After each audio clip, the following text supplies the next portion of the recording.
अनुज से मिलते ही क्यों अनुपमा मोम बन जाती है। नमस्कार दोस्तों, स्वागत है आपका आपके अपने चैनल हंग्री स्पिरिट्स में। हंग्री स्पिरिट्स देख रहे सारे दर्शकों का मैं अंजू शर्मा दिल से स्वागत करती हूँ।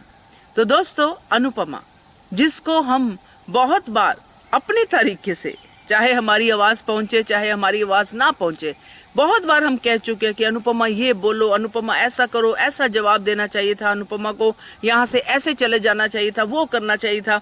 मगर अनुपमा वही करती है जो अनुपमा है। यानी कि अनुपमा अनुज के आते ही, अनुज को देखते ही मोम की तरह पिघल जाती है।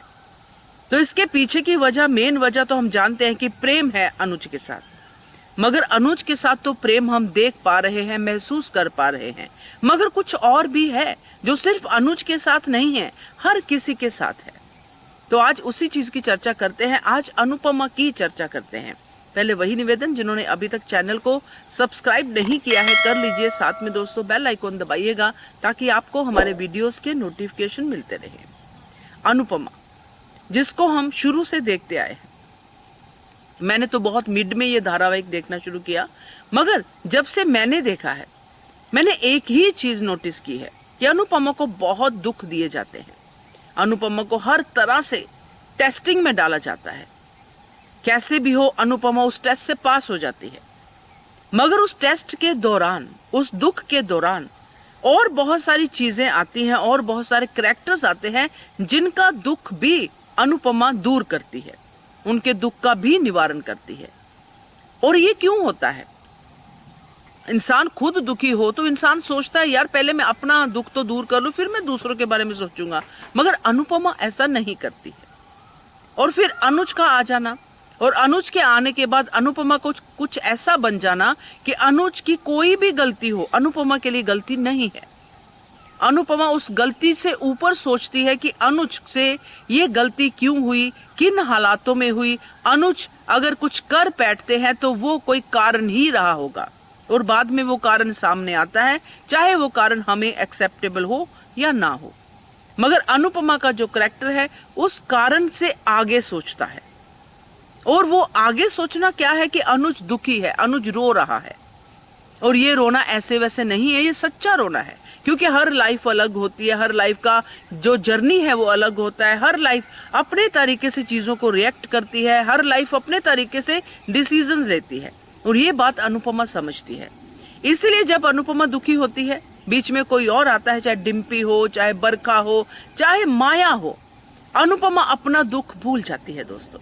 उसको दूसरा जो सामने है उसके दुख का निवारण करना जरूरी लगता है, क्योंकि वो चाहती है कि किसी की आंखों में आंसू ना हो। अनुपमा जो किसी का दुख नहीं देख सकती, वो अपने अनुज को दुखी कैसे देखे, कैसे देखे अपने अनुज की आंखों में आंसू। इसलिए अब अनुपमा का अपना दुख नहीं है, अब उसको ये है कि अनुज दुखी नहीं होने चाहिए। इसीलिए वो गाड़ी में फिर से बैठी, इसीलिए उसने अनुज को देखा, अनुज की तरफ ऐसे एक्सप्रेशन दिए कि कोई बात नहीं, ना हो के भी मैं तुम्हारे साथ ही हूँ। हमारा प्रेम जो है बहुत पवित्र है, समर्पण का प्रेम है। ये पूरी बातें अनुपमा ने की, क्योंकि अनुपमा यही है, अनुपमा यही सोचती है। तो दोस्तों, आज जो भी हमने इस कड़ी में देखा है, अनुपमा के बारे में जो देखा है, अनुपमा से जो सीखा है, वो यही सिखाता है कि प्रेम ऐसा ही होना चाहिए। प्रेम में समर्पण बहुत ही जरूरी है। कब्जा वाला प्रेम जो है प्रेम नहीं होता है। इसीलिए माया इनसिक्योर है, इसीलिए माया हाइपर हो जाती है कि अनुज कहाँ गए, अनुज कहाँ गए। अनुपमा को हमने कभी भी हाइपर होते नहीं देखा। जो बरखा ने माया से कहा, बहुत सही कहा कि तुम भी जानती हो कि तुम्हें 2 मिनट में अनुपमा बाहर कर सकती है इस कपाड़िया अंपायर से, तुम जानती हो। मगर अनुपमा की अच्छाई को जो है बरखा भी जानती है, माया भी जानती है, मगर ये लोग सीखते नहीं हैं, ये लोग उसकी अच्छाई का फायदा उठाते हैं। इसलिए हमेशा दुखी रहते हैं, हमेशा परेशान रहते हैं, इसलिए हमेशा स्कीमें बनाते रहते हैं, जो मोमेंट्री हैप्पीनेस है उसको हैप्पीनेस समझ के बैठे रहते हैं। मगर अनुपमा ऐसी नहीं है, अनुपमा के मन में शांति है, अनुपमा के मन में हैप्पीनेस है। इसलिए वो हर किसी को एम्ब्रेस करती है, चाहे वो भैरवी हो, चाहे वो छोटी हो, चाहे वो कोई भी हो, कोई उसका सिला दे ना दे, मगर अनुपमा जो अनुपमा है वो अपना काम करती ही जाती है। और यही अनुपमा का कैरेक्टर है, जो कभी भी बदतमीज नहीं हो सकता, कभी भी किसी का नुकसान नहीं कर सकता, ना इंटेंशनली ना अनइंटेंशनली। वो अपने आप को नुकसान पहुंचा सकती है मगर किसी को भी नुकसान नहीं पहुंचा सकती है। तो ये अनुपमा बहुत अच्छी है दोस्तों। इसमें से हम थोड़ा सा भी सीख जाएं तो अच्छा लगेगा हमें भी और हमारे आस पड़ोस को भी। क्या कहते हो आप इसके बारे में कमेंट कीजिएगा। देखते रहिए channel Hungry Spirits. Thank you so much. Subscribe to our channel by clicking the subscribe button. Click the bell button and enjoy the latest uploads from our channel.